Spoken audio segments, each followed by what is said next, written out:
The weekend the Germans didn't invade. Part 2, Sowing the Wind, an audio history play performed by the Axholme Academy, its community and friends. 6 league football matches were being staged in the London area when the German bombers attacked. According to the Sunday Mirror, they played football in the war zone yesterday. London area matches ended with Goering's bombers overheard, chased by our fighters and fired at by our anti-aircraft guns. Players and crowds turned never a hair. Here are the football results.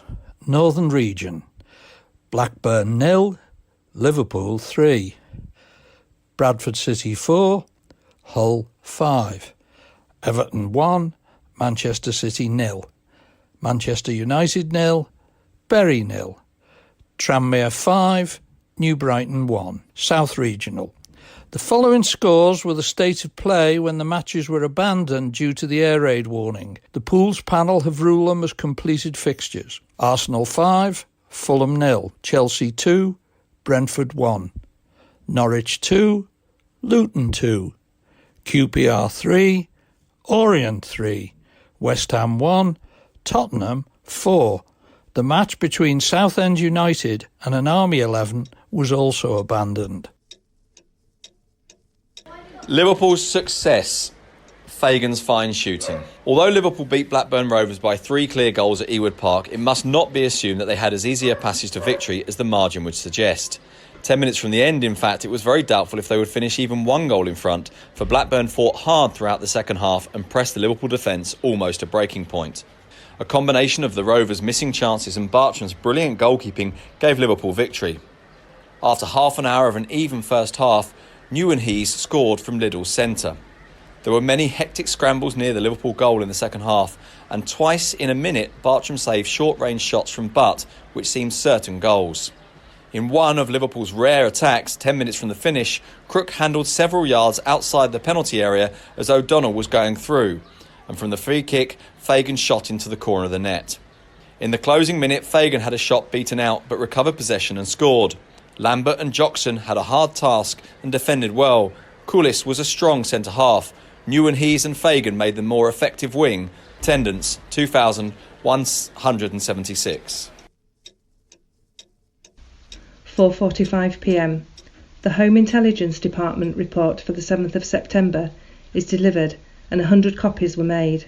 25 were circulated within the Ministry of Information, and the rest went to such places as the Ministries for Home Security, Labour, Supply, Air and the War Office.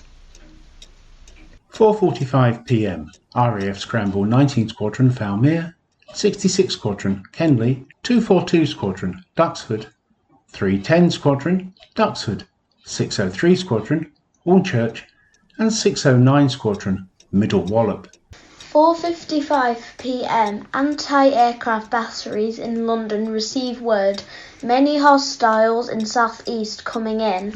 26 Anti-Aircraft Brigade report heavy formations approaching along the Thames and swinging north up the Lee Valley. St John the Evangelist Church, Penge, was built in 1849. Designed by J.N. Round and Edwin Nash in the early English style, it was constructed from Kentish ragstone with a slate roof. For the Reverend B.P. Mohan, like so many others at the time, the air raid did not seem to create a sense of urgency. He recorded the terrific bombing over the Thames and great clouds of smoke soon came rising up. There were countless dogfights, and we heard and saw fights directly overhead and a great deal of ack-ack fire. Shortly after, another very big formation of bombers and fighters came over from about southeast and passed directly overhead. It seemed well over 50 machines. They started to bomb directly overhead, and we heard the whistle of bombs and fell over one another in rushing into the parochial hall. The Odeon Cinema in Forest Gate was showing Gaslight. Byron Forbes, future director of Whistle Down the Wind and the Stepford Wives, but currently a 14-year-old schoolboy, was in the audience. He recalled, "Halfway through the performance, the audience became conscious of what seemed to be a hailstorm beating on the roof. The projector lamp died and the house lights came up. The limp manager in black tie came onto the stage and announced that the audience should dispense in the bright sunshine outside and stood in groups on the pavement watching pattern after pattern of sun-silvered dorniers winging high overhead. 1700 hours, the Westminster Players. 1730 hours, Gramophone Omnibus or Music While You Shirk. BBC Home Services, 5 p.m. News and a topical talk in Welsh. 5:20 p.m. Children's Hour for younger listeners. Singing games and nursery rhymes by Gwen Holt. 5 p.m. RAF Scramble 1 RCAF Squadron Croydon, 46 Squadron Stapleford, 72 Squadron Croydon, 234 Squadron Middle Wallop, 257 Squadron Debden and 602 Squadron Tangmere. The Simpkins family lived in Penge. Ethel and Mervyn Simpkin were at home when the bombs began to drop. Their sons, Peter and Desmond, were not. 5:01 on Hackney Marshes anti-aircraft battery ZE-21 engages the Germans, shooting down a fighter.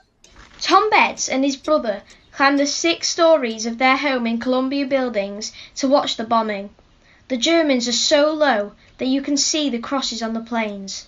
Hundreds of German planes are busy over the docks to the south of them.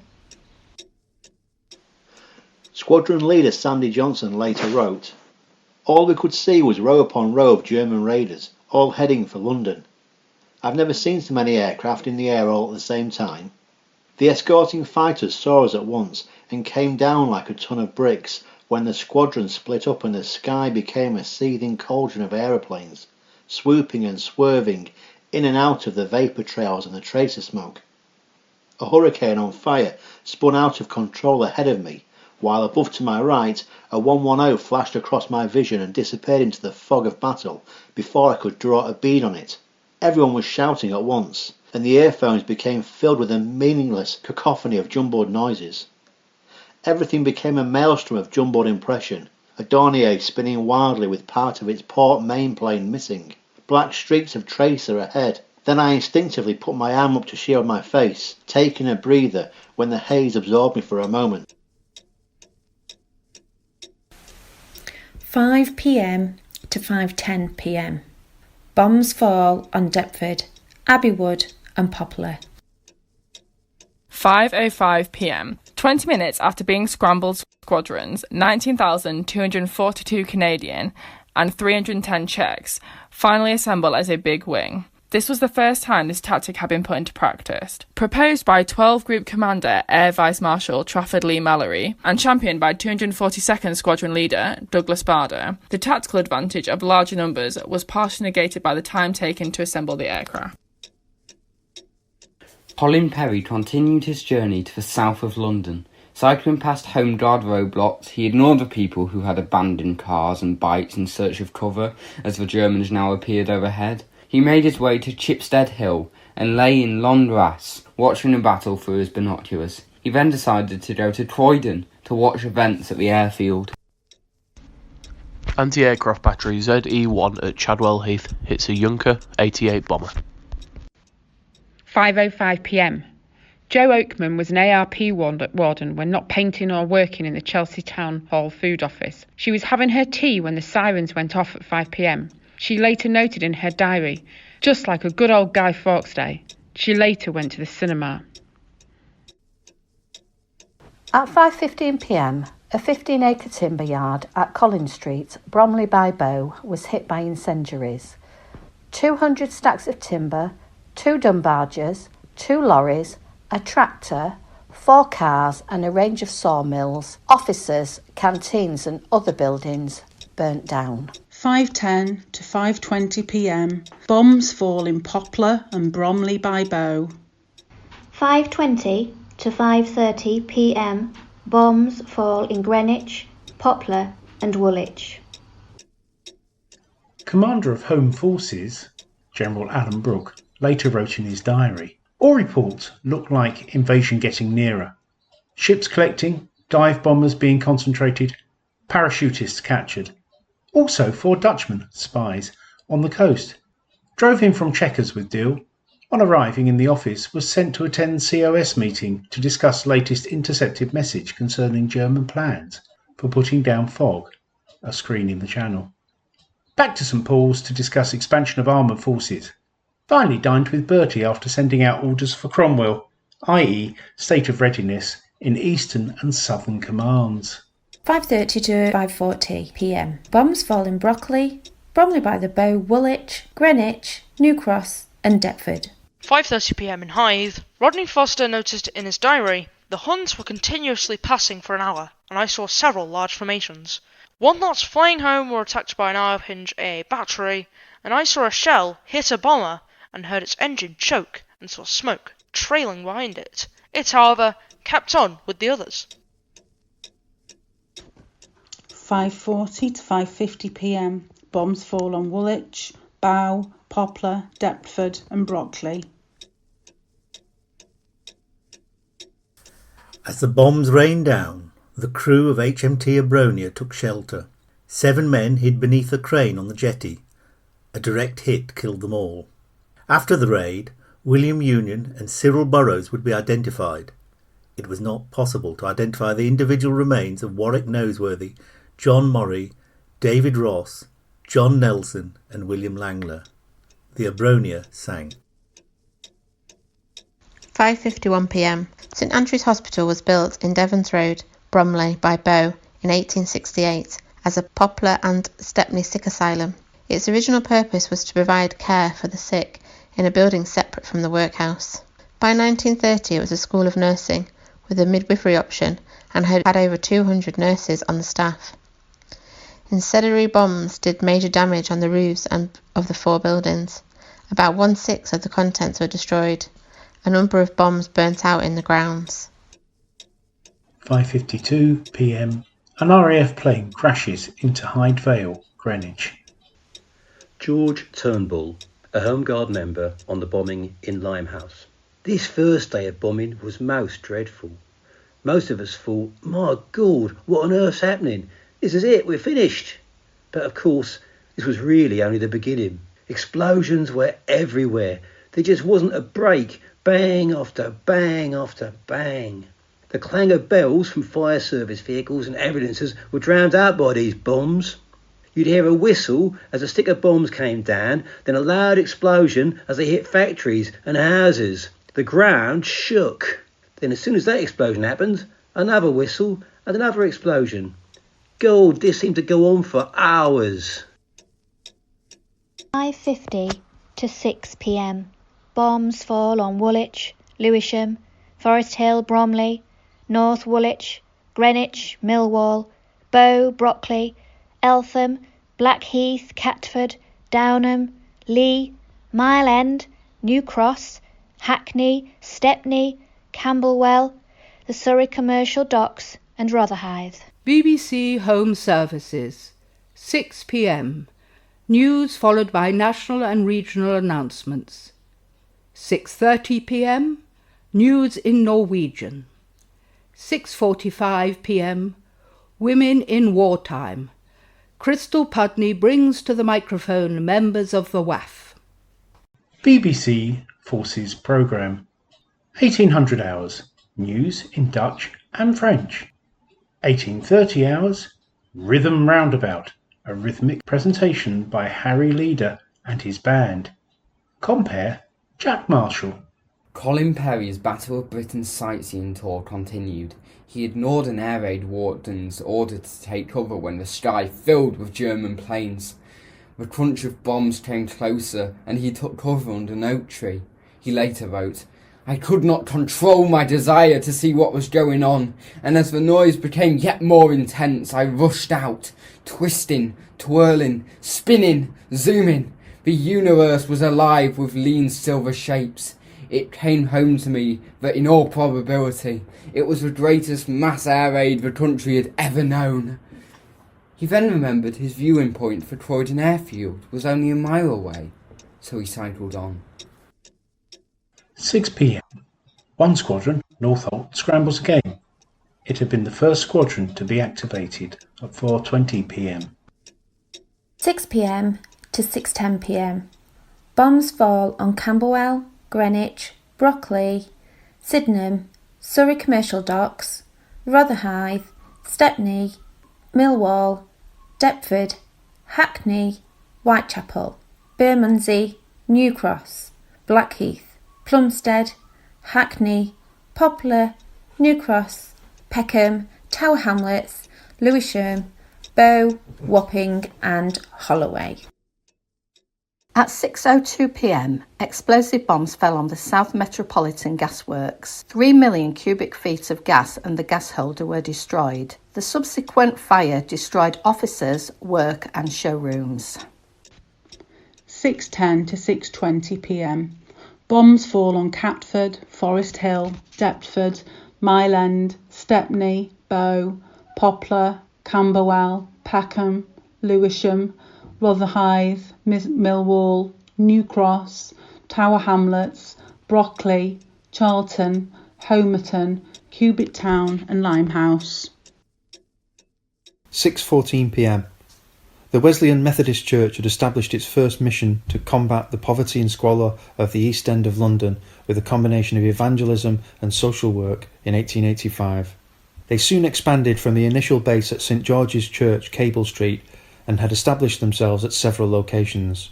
The one-floor building with basement, billiard rooms and lecture hall had 2/3 of its contents destroyed by incendiary bombs. 1819 p.m. Following the expulsion of the Jews from Portugal in 1497, some came to London. In 1656 they were joined by further co-religionists after Cromwell declared the deed of expulsion of the Jews no longer valid. In 1701 the Sephardic community opened its first synagogue, and 24 years later they acquired land for a cemetery in Mile End Road. Incendiary bombs burnt a grass patch in the graveyard, approximately 13 by 7 metres. 6:20 to 6:30 p.m. Bombs fall on Poplar, London Dock, New Cross, Stepney, Lewisham, Limehouse, Millwall, Peckham, Deptford and Bow. 6:30 to 6:40 p.m. Bombs fall on New Cross, Lewisham, Brockley, Crofton Park, Rotherhithe, Stepney, Cubitt Town, North Woolwich, Lee, Catford, Bromley by Bow, Tower Hamlets, Catford, Poplar, Blackheath, Eltham and Camberwell. Colin Perry had got as far as Woodmansteam when he had to get off his bike to watch the developing dogfights. Having seen a fighter crash, he began cycling in search of a better viewing point. Ignoring the police and home guard who told him to take cover, Perry found a disused cottage, but it had no windows overlooking Croydon airfield. Dashing into a farm, he joined a group of labourers and shared his binoculars with them. Watching the RAF base, they saw planes take off and land, but no attacks. Turning towards London, they saw a thick cloud of smoke beginning to rise. At about 6:30, the all clear is sounded in Bethnal Green. Tom Betts joins his mother on her usual shopping trip for weekend groceries and his Superman comic. It was later than usual because of the air raid. Returning home, he finds the water cut off because of so much water was being used to fight the fire at the docks. He is sent a standpipe to fill a bucket. 7:40 to 6:50 p.m. Bombs fell on Lewisham, Brockley, Rotherhithe, Clapton, Poplar, Millwall, Camberwell, Deptford, Bethnal Green, Poplar, Bloomsbury, Charlton, Catford and Greenwich. 6:50 to 7 p.m. Bombs fell on New Cross, Rotherhithe, Stepney, Cubitt Town, Bromley, Poplar, Streatham and Hackney. BBC Home Services. 7 p.m. Saturday Spotlight. A magazine programme including Hermione Badley and Cyril Fletcher in Dear Mother. Edward Cooper with a piece of weakly rhymed nonsense. Novelty Corner. Billy Tennant and the Dance Orchestra. 7:30 p.m. BBC Orchestra. Conductor Sir Adrian Boult. Beethoven Overture, Leonora No. 1 and Symphony No. 5 in C minor. BBC Forces Programme. Rhythm Roundabout continued. 1915 hours. Radio Orange programme in Dutch under the auspices of the Dutch government. 1930 hours. Cavan O'Connor, The Vagabond Song. 1945 hours. Fred Hartley and his sextet. The Chiefs of Staff reviewed the preparations for invasion readiness. The Navy had already put all small craft on immediate notice during the hours of darkness and short notice by day. The Air Force had a force of 24 medium bombers ready to cooperate with the Army at half hour's notice, and half the remaining bomber force ready to help when the invasion came. The Army were on 8 hours' notice. No state existed between 8 hours' readiness and immediate action. A codeword, Cromwell, had been arranged to give notice of the imminence of an invasion, but not the invasion itself. The Chiefs of Staff, advised by Lieutenant General B.C.T. Paget, Chief of Staff to General Alan Brooke, Commander of the Home Forces Command, decided to order that troops in the Southern and Eastern Commands, all formations in the London area, and the 4th and 7th Corps in GHQ Reserve should be ordered to be ready for immediate action. 7 p.m. till 7:10 p.m. Bombs fell on Brockley, Streatham, Tower Hamlets, Stepney, North Woolwich, Lewisham, Bow, Hometown, Eltham, Surrey Commercial Docks, Cubitt Town and Poplar. 7:03 p.m. Sunset, Belfast. Colin Perry cycled across deserted roads and arrived home at 7:10. He would go upstairs to watch the red glow from London. 7:10 to 7:20 p.m. Bombs fell on Greenwich, Bow, Clapton, Stepney, Woolwich, Surrey, Commercial Docks, Blackwall Reach, Lewisham and Tower Hamlets. 7:20 to 7:30 p.m. Bombs fell on Lewisham, Tower Hamlets, Surrey Quays, Millwall and Lollard Wharf. 7:36 p.m. Sunset, London. 7:30 to 7:40 p.m. Bombs fall on Millwall, Stepney and Bow. 7:48 p.m. Sunset, Cardiff. 7:40 to 7:50 p.m. Bombs fall on Blackheath, Poplar, Lewisham and Surrey Commercial Docks. 7:58 p.m. Sunset, Kirkwall. 7:50 to 8 p.m. Bombs fall on Bromley and Rotherhithe. BBC Home Services. BBC Orchestra continues. 8:15 p.m. Music Hall. Vine, Moore and Neverd with new comedy songs. Jessie Matthews, stage and film star. Norton Wayne in Nonchalant Nonsense. Compare Lionel Gamlin. BBC Forces Programme. Fred Hartley and his sextet continued. 2015 hours. News in French. 2030 hours. Ici la France. Un programme français pour le français, pas de François. The Proms concert from the Queen's Hall was scheduled to start at 8 p.m. An evening of Sibelius was to include On Saga, Symphony No. 2 in D major, Symphony No. 3 in C major, and several parts of the Lemminkäinen suite. Henry Wood was to conduct the London Symphony Orchestra, and May Blythe was the soprano. The first prom of the season had been on the 12th of August, and the season was due to run to the 7th of October, but the bombing of today led to the decision to cancel the rest of the concerts. It would be the last night of the proms the Queen's Hall would see. In May 1941, a single incendiary bomb would destroy the building. 8 p.m. till 8:10 p.m. Bombs fall on Homerton, Tower Hamlets, Bromley, Bow and Poplar. 8 p.m. A thanks offering whist drive and dance began in the schoolroom, Leach Street, Rochdale. Admission at 1 shilling 6pence offered refreshments and the services of the Metronome's broadcasting band. Alternative entertainment was offered by Stan Bates and his band, who according to their advert were Rochdale's latest and greatest combination of swing at the Ambulance Drill Hall. Rochdale St Mary's AFC were also holding a grand social, also for 1 shilling 6pence. 8:07 p.m. General Headquarters. Home Forces has moved to Victorian splendour of St Paul's School, Hammersmith, in July 1940, the school having evacuated to East Hampstead Park in Berkshire. Some bombs would fall near the HQ later in the evening, but at present most were to the south and east.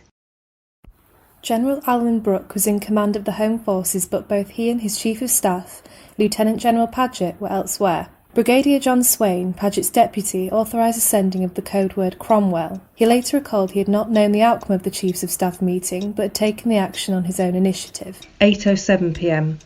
The blackout begins in Hull. 8:10 to 8:20 p.m. Bombs fall on Poplar and Stepney. Cinemas flash up notices for all troops to return to barracks. 8:20 to 8:30 p.m. Bombs fall on Stepney. 8:22 p.m. Twilight ends, Cardiff. 8:30 to 8:40 p.m. Bombs fall on Bow, Clapham, Blackwell Reach and West Kensington. 8:40 p.m. Twilight ends, Belfast. 8:22 p.m. 2 Hurricanes from the 213th Squadron, Tangmere, took off with orders to observe but not intercept the raiders. 8:41 p.m. Twilight ends, Kirkwall. 8:43 p.m. The Southwark Borough Council public baths in Manor Place were hit by incendiary bombs. The baths had been built in red brick in an arts and crafts sort of way and officially opened in 1898. The swimming pool and slipper baths were damaged, but the facility was not destroyed. 8:45 p.m. Incendiary bombs fell on an undertaker's at 99 Lark Hall Lane, Clapham. 8:40 to 8:50 p.m.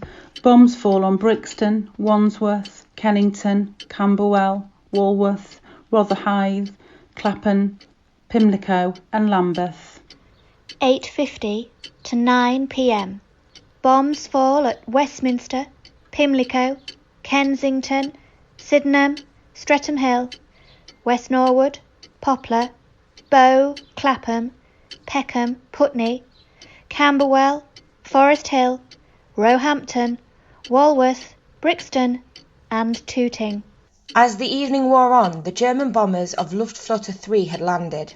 The commanders made out their reports, which were generally positive. The results were immediately posted to Goering, who for once felt satisfied when he learnt of the devastation that his bombers had done, and that most of London was ablaze with the report, also that the East End had been totally destroyed. So pleased with himself, Goering immediately telegraphed his wife, Emmy, and told her that the English have had enough. He also broadcast on German radio to the German people that this being the first blow while he had been in charge of the battle, over half of London now lay in ruins, and that he had struck a serious blow straight at the enemy's heart. BBC Home Services, 9 p.m. News. 9:20 p.m. American Commentary with Elmer Davis. 9:35 p.m. Sir Seymour Hicks presents Picture Postcard Beauties 2, a recollection of their charms, their lives and their favourite song. BBC Forces Programme. 2100 hours, news in German. 2115 hours, Felix Mendelssohn's Hawaiian Serenades with Roland Peachy, Chat Plant, the Hawaiian Sisters and Evelyn Dove. Compare David Miller. Captain H.E. Waterson, former senior administrative official in the Egyptian Railways, arrived at Liverpool Street Station and was sent to the air raid shelter by military police. The station is dark and it seems the trains are cancelled. 9 p.m. till 9:10 p.m. Bombs fall on Clapham, East Dulwich, Tooting, Elephant and Castle, Bow, Streatham, Walworth, Greenwich, Kennington, Brixton, Tower Hamlets, Islington, Paddington, Greenwich, Streatham, Dulwich, Tooting and Brixton. Joan Wyndham noted in her diary, "The tempo speeding up. Tonight the Blitz started. About 9, Sid and I were looking through the top floor window and we saw 4 bombs fall on Kensington High Street. Flash, boom, and sparks and debris shot into the air 4 times in quick succession. The sky over by the docks was red as if it were an enormous sunset." 9:06 Anti-aircraft guns of London's inner artillery zone open fire. 9:10 to 9:20 p.m. Bombs fall on Camberwell, Greenwich, Peckham, Southwark West Norwood, Tooting, Swetham Hill, Tulse Streatham, Catford and Bow. 2 incendiaries fell in a road next to the flats that Colin Perry's family lived in. They were dealt with by the air raid wardens. 9:20 p.m. till 9:30 p.m. Bombs fall on Clapham and Brixton. D Company, Cannock Home Guard gathered together. The live ammunition, which stored in Chasetown Police Station, is sent for, and 5 rounds are issued to each man before they depart for their roadblocks and checkpoints. 9:30. Captain Watterson gets on a train for Chingford. At the time there was heavy anti-aircraft fire and the sound of exploding bombs. 9:30 to 9:40 p.m. Bombs fall on Plumstead, Greenwich, Streatham, Brixton, Tower Hamlets, Southwark, Newington and the Elephant and Castle.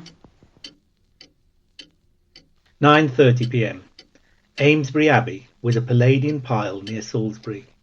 It was the temporary quarters of the 18th Australian Infantry Brigade. The Aussies had left Melbourne in May for the Middle East, but had been diverted to face the German invasion threat to Britain. The brigade stood ready on report of the invasion scare.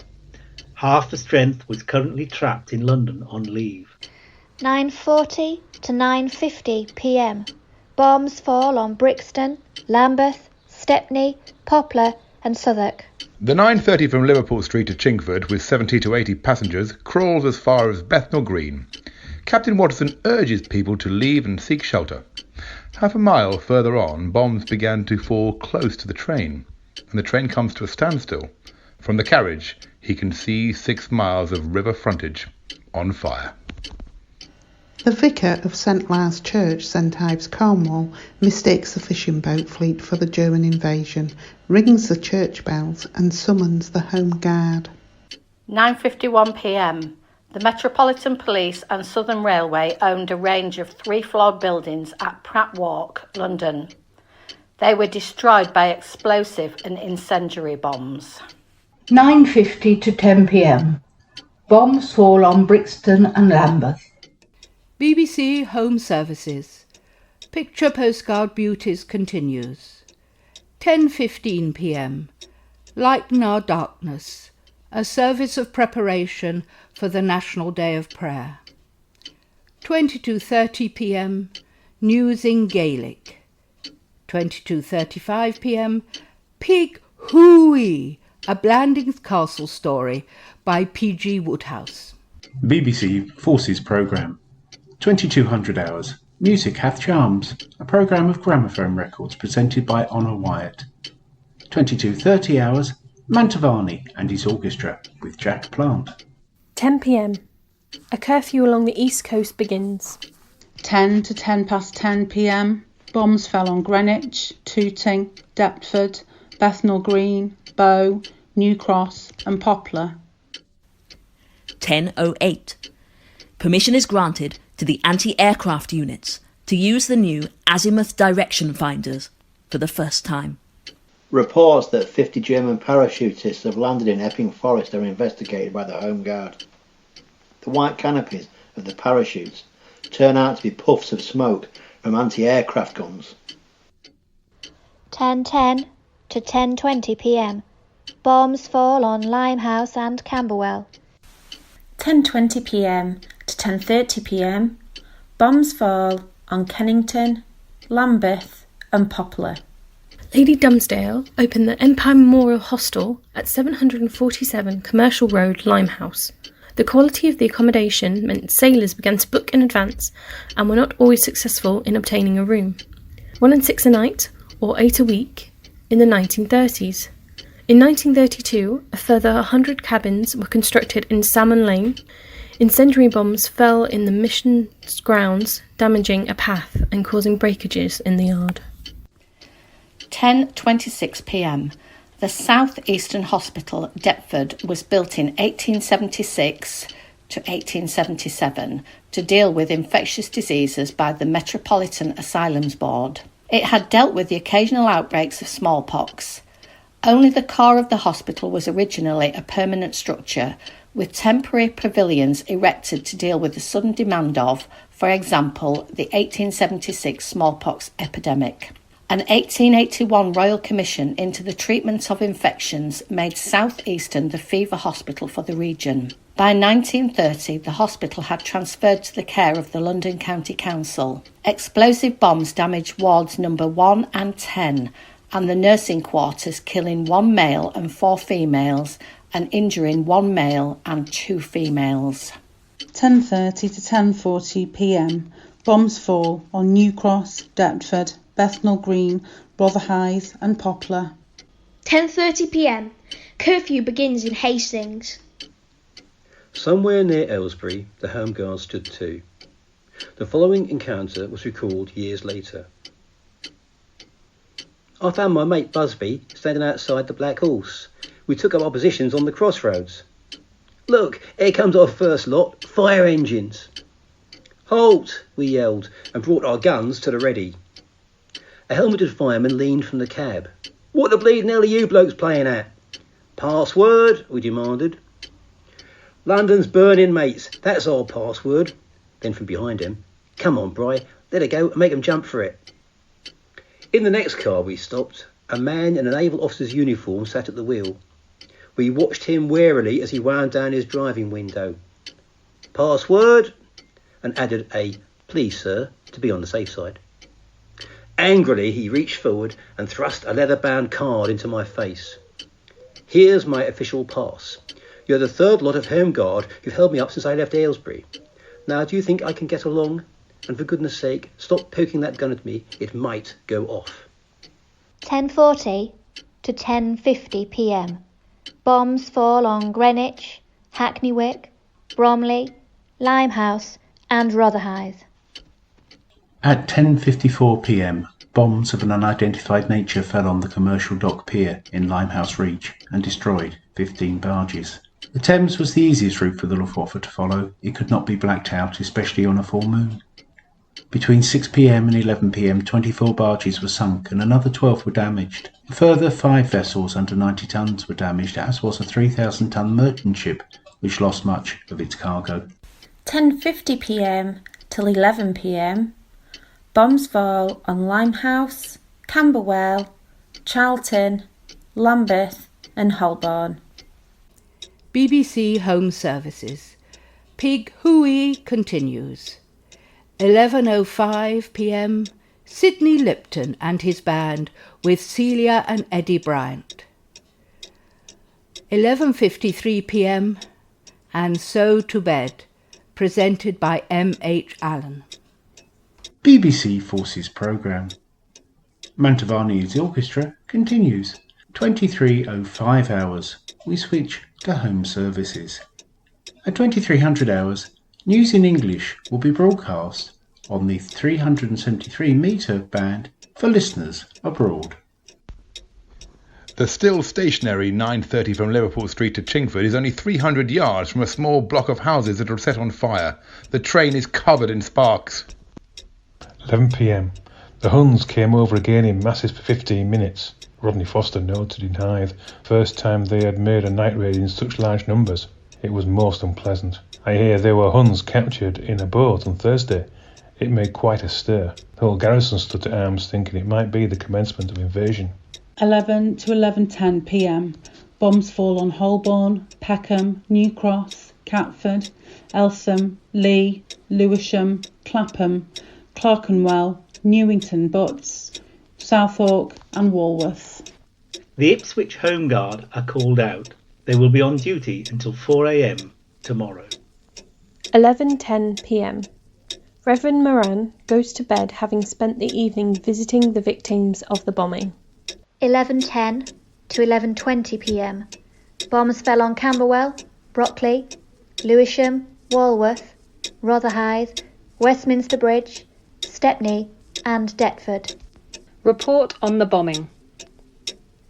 24 to 48 D Street, Poplar E14. London County Council. 18 private houses of 6 rooms and contents, garages damaged. 1 van, 1 car, a staff car, all destroyed. 24-inch gas main, 4-inch service pipe, 80 by 60 roadway damaged. 76 buildings damaged. Firemen, Stretton and Westwood, severely injured, since dead. 2 males and 1 female air raid warden, severely injured, since dead. 11:10 to 11:20 p.m. Bombs fell on Camberwell, Brockley, Lewisham, Walworth, Rotherhithe, Westminster Bridge, Stepney and Deptford. 11:20 to 11:30 p.m. Bombs fell on Lewisham, Walworth, Stratford, Clapham, Whitechapel, Stepney, Hyde Park, Hackney Wick and Hammersmith. 11:30 to 11:40 p.m. Bombs fell in Baker Street, Westminster, Kensington, Hammersmith, Finsbury Park, Paddington, Greenwich, Lambeth, Bethnal Green and Camden. Bombs fell on Walworth, Catford, Docklands, Stepney, Woolwich, Poplar and Hackney. Bombs fell on Hackney, Stepney, Lee, Kennington, New Cross, Peckham, Hackney, Bayswater, Tower Hamlets and Poplar.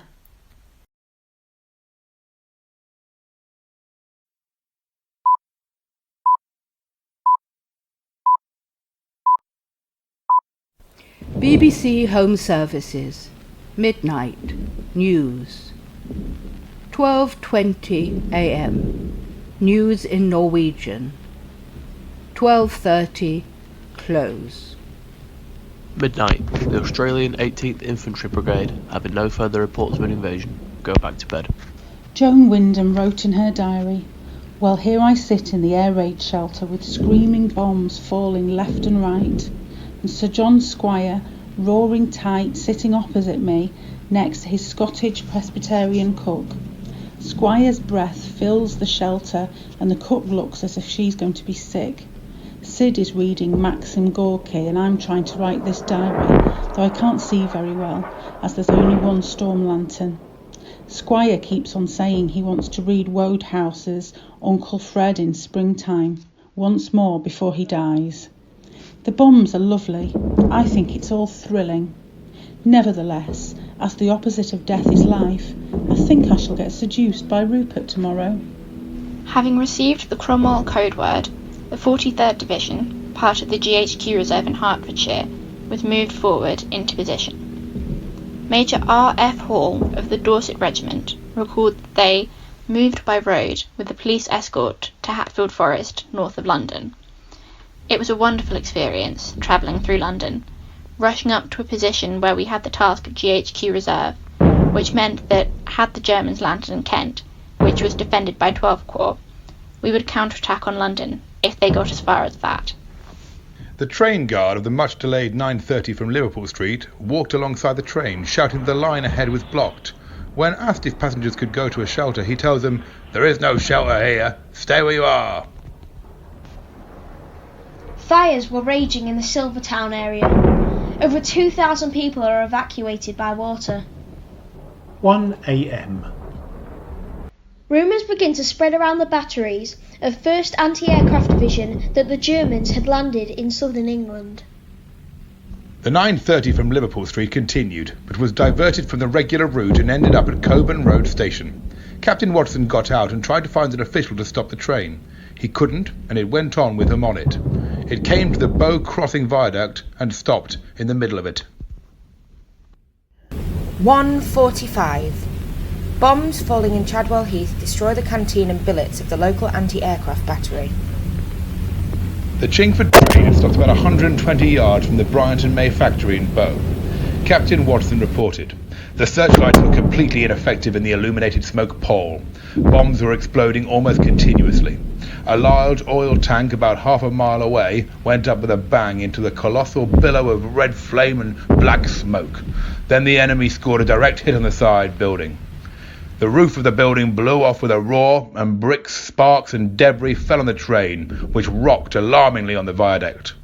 Then the raiders drew off. Half an hour later, they returned and attacked the factory again.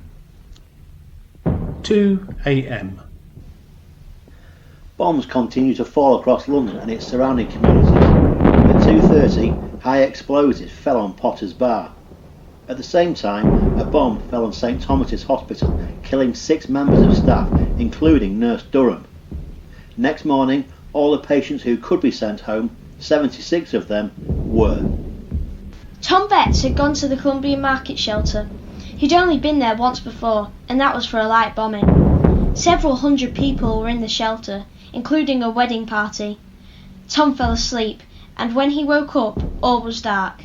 They were only 15 feet away from the ventilator shaft which a bomb had fell into. As he tried to crawl towards the dim glow of a light, a woman screamed at him not to get blood on her blanket. 2:45 a.m. Reverend Mohan of St John's the Evangelist, Peng, got up and made tea. He wrote, "Raiders have been over us continuously and dropping many bombs too near for my liking." The Royal Navy sent motor torpedo boats to keep an eye on Calais. They spotted some merchant ships, launched torpedoes and heard them explode. The MTBs also attacked a tug with machine guns. Destroyers sent to the area didn't encounter the enemy. Sidney Nuttall's battalion had been evacuated from Dunkirk and was now stationed at Prudhoe, upriver from Newcastle. Ordered to deploy on the coast, it soon became clear that the civilian operators of the Midland Red buses, which were acting as their transport, were not going to drive into battle. Nuttall found himself in the role of bus driver and spent the night watching for the enemy. Electricity supplies were badly affected. 6 London power stations suffered some degree of damage. Fulham and East Ham having been set on fire, and Stepney and West Ham had to close down because they ran out of water. Bury St Edmunds was a designated nodal point in 1940. As an important road and railway centre, it was expected to be on the axis of advance for any invading forces coming from their landing areas in the east. At 8 p.m. on the 7th September 1940, General Headquarters Home Forces issued the codeword Cromwell to eastern and southern commands. Meaning invasion expected imminently, it implied action stations to the 400 Home Guards troops of the 2nd Battalion Suffolk Regiment based in Bury St Edmunds. Confusion reigned across the country, with many units believing it meant invasion had begun. Church bells were rung, bridges were blown up, and tragically, a small number of people were killed and wounded through mistaken identity. In Bury St Edmunds, a small detachment of the Eastgate platoon hurried to take up their prepared positions. Their slit trenches straddled the old A14 heading towards Ipswich and the coast. The nervous volunteers had few weapons, with pickaxe handles amongst their arsenal. They were led by an extremely portly sergeant, a veteran of the First War. They stood too, fearful for what may be coming. The sound of crunching hobnail boots on tarmac broke the still night. Home Guardsmen looked at each other, their mouths dry with fear, as the noise grew louder. The sergeant boldly struggled out of the slit trench and said, "Cover me, lads, I'll challenge them." As he brought his rifle to the advance and barked, "Halt! Who goes there?" his brace buttons gave up, and the fight to hold his trousers up was lost. They slid ungraciously to sit around his ankles, leaving him embarrassed, but the platoon of regular British soldiers he'd just challenged, falling about laughing. Amongst the comedy of the invasion scare there was also tragedy. The east coast of England had many potential landing grounds, and the bridges across the land drains around Boston had been mined. During the night, the charges on a bridge over the Hobhole Drain were set off, and William Thrall of the 21st Anti-Tank Regiment was killed. At 3 a.m, the raids over London began to peter out. Captain Watson later reported the Germans had used 4 kinds of bombs. Type 1, an ordinary high explosive, which went off with a loud crump. Buildings hit disintegrated in a cloud of dust and sparks. Type 2, a magnesium incendiary, which makes a rhythmic squeal when descending, and finishes up with a sound like hundreds of empty railway trucks being shunted simultaneously. It does not explode, but scintillates with a blue light and fires arise. Type 4 has a terrific detonation. Before detonation occurs, there is a terrific blinding flash of blue, white lights extending over a considerable area. Type 4 had a fairly loud semi-detonating explosion as instantaneously billowing sea of flame, which seems to be roughly 50 yards square. The time from a building being struck by a magnesium incendiary bombs and being well alight seemed to vary between about 5 and about 10 minutes. The gas, light and coke company's work at Beckton was damaged. A large area of East London would be cut off from gas supplies for the next week. 4 a.m. During the night, 92 aircraft of Bomber Command were sent to bomb invasion barges in the Channel ports. No planes were lost. The temperature fell, not just metaphorically, but actually today. Polar air began to feed in from the north, the result of a depression over Scandinavia, and this would mean September would be generally a cooler month until the end of the month. Richard Finn Brown, chief designer at Revel in Ipswich, an ARP volunteer, recorded the events of the previous night. Well, that's the first. We've been expecting it since last September, and the evacuation scheme is justified. They'll come again tonight, I'm sure, and I suppose we'll be in the garden again watching the procession. It was damn shameful to my mind the way Jerry came straight over last night, not deigning even to change course while those searchlights probed, sometimes without catching even one. We watched 21 go over, got fed up and went to bed at 11, and heard 5 more go without the same result. It was a clear night too, till 10:45. Things seemed to be moving in other directions. The Home Guard and military were out last night, and Harry's been to King's Lynn and found the same there. Bill was called up at 11 till 4 this morning. 4:45 a.m. The all clear sounds and wakes up Captain Watterson, who had managed to fall asleep some time after 3. That was part 2 of The Weekend the Germans Didn't Invade, Sowing the Wind, performed by the Axholme Academy, their community and friends, with special thanks to Sir Paul Preston, Sid Lowe and Nick Champion. Part 3, Resumption, will follow shortly.